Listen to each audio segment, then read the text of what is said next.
Olá, turma! Primeiro ano, hoje quarta, nossa aula de Química, e a gente vai dar continuidade ao nosso ensino com base nos conteúdos que a gente já tinha visto nas aulas anteriores. Na aula anterior, a gente viu basicamente as teorias atômicas, como os cientistas eles estudavam o átomo, quais eram as principais pontuações, o que ficou como dito errado em cada uma dessas teorias e por que elas não são aceitas até hoje. Vocês viram que foi um período de evolução de acordo com que cada um ia estudando. E com base nisso, a gente chegou no que é o átomo hoje. É inevitável que durante as aulas anteriores a gente já tenha visto a estrutura do átomo. E agora a gente vai estudar mais aprofundadamente essa estrutura. Se vocês lerem com mais atenção cada uma das teorias, vocês veem que cada uma, mesmo com os erros, ela meio que somou ao todo do que a gente tem hoje. Como assim?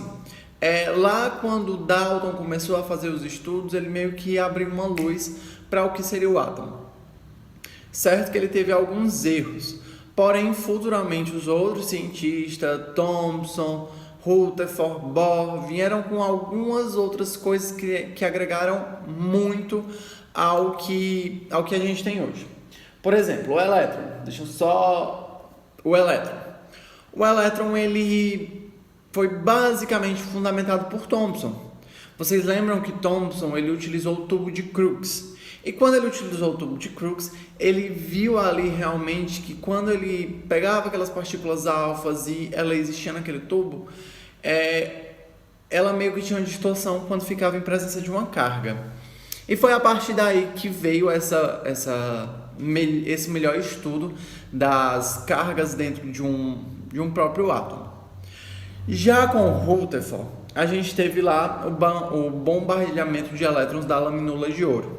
E ele conseguiu trazer para a gente uma visão de que o átomo ele não é maciço. Ele deu a ideia do vácuo dentro do átomo. Do vácuo assim, né? Entre aspas. Os espaços entre o núcleo, a eletrosfera e os elétrons, basicamente. E aí ele já agrega outra coisa que a gente tem até hoje. Então, mesmo com os erros, vocês veem que algumas coisas a gente carrega até hoje dentro desses estudos, ok? Por fim, a gente teve os nêutrons que foram descobertos basicamente por Chadwick, onde ele fez alguns testes e estudos e descobriu que dentro do núcleo não existiam só prótons, ou seja, não existiam só cargas positivas, também existiam cargas neutras, ou seja, elas não têm nenhum tipo de carga, seja positiva ou negativa. Basicamente isso. E aí a gente já adentra no assunto da aula de hoje. Eu fiz essa recapitulação para vocês verem como que a gente está construindo esse conhecimento. Então, os átomos eles são compostos basicamente por partículas menores. E eles são os prótons, os nêutrons e os elétrons. Basicamente nessa sequência. Por quê? Os prótons e os nêutrons eles estão ali juntinho dentro do núcleo. Enquanto os elétrons eles fazem parte ali da eletrosfera e estão ali num espaçozinho delimitado. Uma coisa interessante de falar é que os prótons e os nêutrons são as partículas localizadas no interior desse núcleo e elas contêm a maior parte da massa do átomo. Outra coisa é que os elétrons eles são tão minúsculos, tão pequenos que vagueiam de forma aleatória dentro da eletrosfera, ao redor do núcleo, e a sua massa, ou seja, a massa do elétron, é mais ou menos 1840 vezes menor que a massa do núcleo. Para vocês terem uma noção de quanto é essa diferença e por que a maior parte da massa do átomo ele é classificado com base na massa do núcleo. Porque assim, ele é o maior peso. Então, outra coisa interessante de saber de dentro do interior do nosso átomo é que o número de prótons estabelece a mesma quantidade do número de elétrons. Basicamente assim. E outra coisa, os átomos eles se distinguem, ou seja, eles têm características próprias, assim como a gente tem as nossas. E o que define essas características são os números de prótons no núcleo desse nosso átomo. Aí a gente pega o número de prótons somado ao número de nêutrons, é basicamente o número da nossa massa atômica, para vocês verem o quanto ele é pesado. Já os elétrons, eles ficam fora do núcleo e tem massa menor, como a gente já viu. Cada camada ela contém um número limitado de elétrons, fixado em 8 elétrons por camada. A gente vai ver nas sequências posteriores que cada camada, K, L, M, N, O, P, Q, elas têm um delimitado número de elétrons, e a gente vai estudar isso melhor no diagrama da sequência. As características particulares dessas nossas partículas são: os prótons, eles têm carga elétrica positiva e uma massa unitária. Os nêutrons, eles não têm carga elétrica, mas têm a carga unitária. E já os elétrons, eles têm a carga elétrica e quase não possuem uma massa. Para vocês terem noção de como é dividido esse nosso átomo. Tem muito isso em mente. Vou colocar aí na telinha o modelo que é mais utilizado hoje por nós, e eu já repeti isso, que é o modelo Rutherford-Bohr, que é o modelo do sistema solar e das camadas eletrônicas, dos níveis eletrônicos, porque fica mais fácil da gente imaginar realmente como colocar cada ponto em um ponto. Como assim, professor? É muito difícil imaginar o átomo no seu estado fundamental, ou seja, no seu estado primordial, como ele realmente é. Então, de uma forma ilustrada, para facilitar que vocês absorvam esse conhecimento, existem esses modelos atômicos. Eles, na verdade, eles são só um modelo ilustrativo. Eles não são a base do real. E aí, para entender como funciona essa identidade de cada um desses átomos, são utilizados alguns cálculos. Para indicar a quantidade, basicamente ali o cálculo para chegar no nosso número de partículas atômicas é utilizado para indicar a quantidade de prótons, elétrons e os nêutrons presentes em um átomo ou um íon. Professor, qual a diferença de um átomo e de um íon? Um átomo ele vai estar estabilizado ali. A gente conta que ele não possui nenhum tipo de carga. Já o íon, ele vem carregado positivamente ou negativamente. Para realizar o cálculo, para conhecer essas massas, a gente faz os seguintes artifícios matemáticos. A primeira, para saber o número atômico de cada elemento, assim digamos, a gente utiliza um artifício matemático que é representado pela letra Z maiúscula, não esqueça disso, posicionado do lado esquerdo da sigla de um átomo, como está aí na telinha de vocês. Ou seja, quando a gente tem um átomo, X é o átomo, aí, por exemplo, ele é o hélio, ou então o hidrogênio. Esse Z que vai ficar aí do lado esquerdo dele vai ser nosso número atômico. E ele indica o quê, professor? Ele indica basicamente a quantidade de prótons no núcleo e a quantidade de elétrons na eletrosfera de um átomo. Assim, a gente tem basicamente que nosso número atômico é igual ao número de prótons e ao número de elétrons. Ok? Já o número da massa, que é representado pela letra maiúscula A, corresponde ao somatório de prótons, que vai ser representado por P, e o número de nêutrons, que é representado pela letra N. Por que não usar o elétron? Vocês viram antes, a gente citou antes, que o elétron ele tem tão pouca massa que ele não entra nesse tipo de cálculo. Então a gente meio que desconsidera um elétron na hora da gente pegar o número da massa do nosso átomo. Então a gente faz o quê?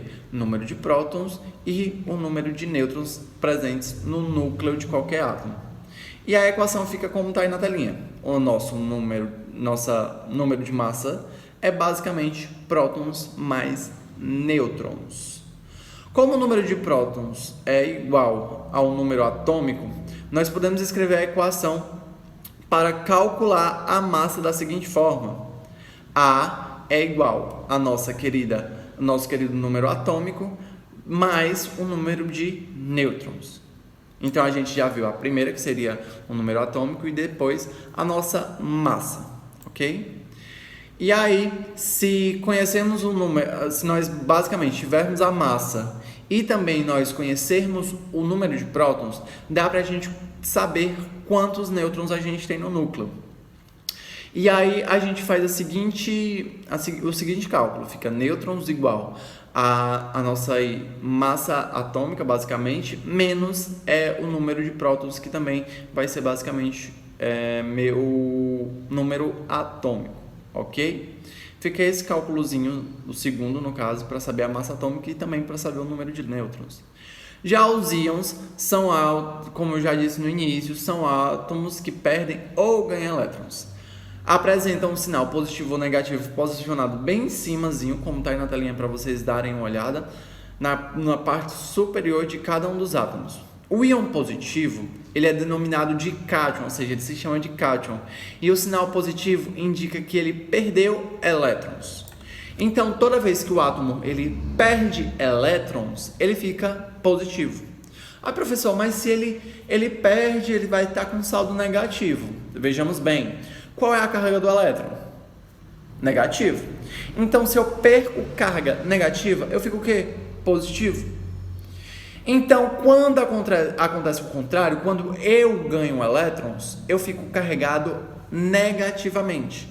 E quando eu tenho um íon negativo, ou seja, quando o átomo recebe um íon, ele é denominado ânion, e o sinal negativo indica que ele ganhou o elétron. Então, não esqueçam disso, por favor.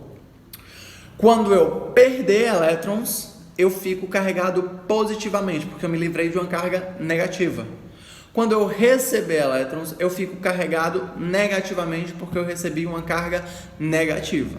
Beleza? Então, essa é a diferença do íon positivo, que é chamado de cátion, e o íon negativo, que é chamado de ânion. De novo, o íon positivo, ou seja, o cátion, ele perde e fica positivo. O íon negativo se chama ânion, ele ganha e fica negativo. Beleza? Lembrem-se sempre por que ele vai ganhar e perder e vai fazer essa mudança. Porque ele vai estar ganhando ou perdendo elétrons, e o elétron tem carga negativa. Belezinha? A quarta, que é muito, muito, muito importante, que é sobre as semelhanças atômicas. A gente viu que existem alguns cálculos. E esses cálculos a gente denomina o número atômico, que é muito importante. A gente também denomina um número de massa. A gente consegue também denominar o número de nêutrons e o íon ali, basicamente, se ele é positivo, negativo, cátion ou ânion. Por fim, a gente tem essa semelhança atômica. Como assim, professor? Alguns átomos, eles sim têm as semelhanças, por isso que a gente tem nossas queridas famílias também. Porém, eles são colocados em 4 grupos: os isótopos, os isóbaros, os isótonos e os isoeletrônicos. Então, peguem na cabecinha de vocês essas 4 palavras, que vai ser muito importante para esse estudo, e coloquem aí e comecem. O que são os isótopos, o que são os isóbaros, o que são os isótonos e o que são os isoeletrônicos. Vamos começar. Os isótonos são átomos que apresentam o mesmo número atômico e diferente número de massa.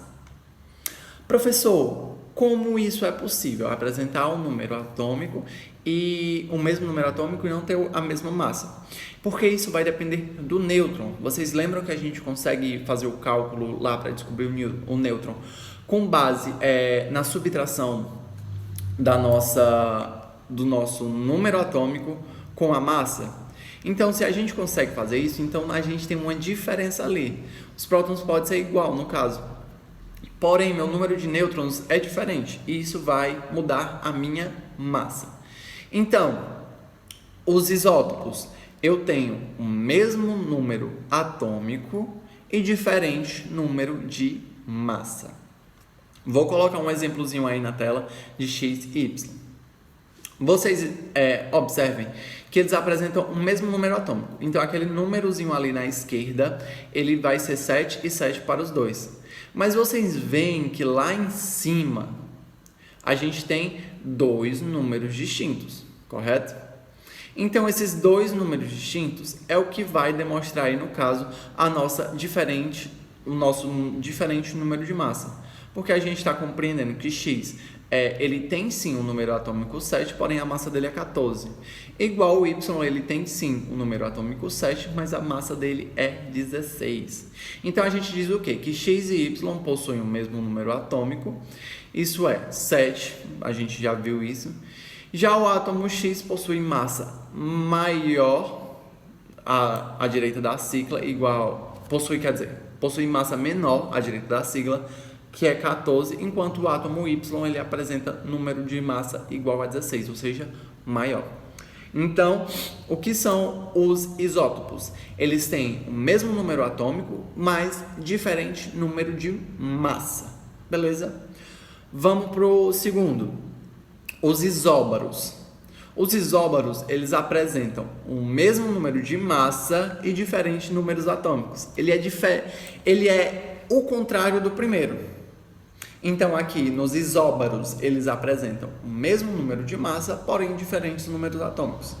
Então, no exemplozinho, a gente tem X e Y. Vocês veem que nosso número atômico, que é lá embaixo, o X é 15, enquanto o Y é 13.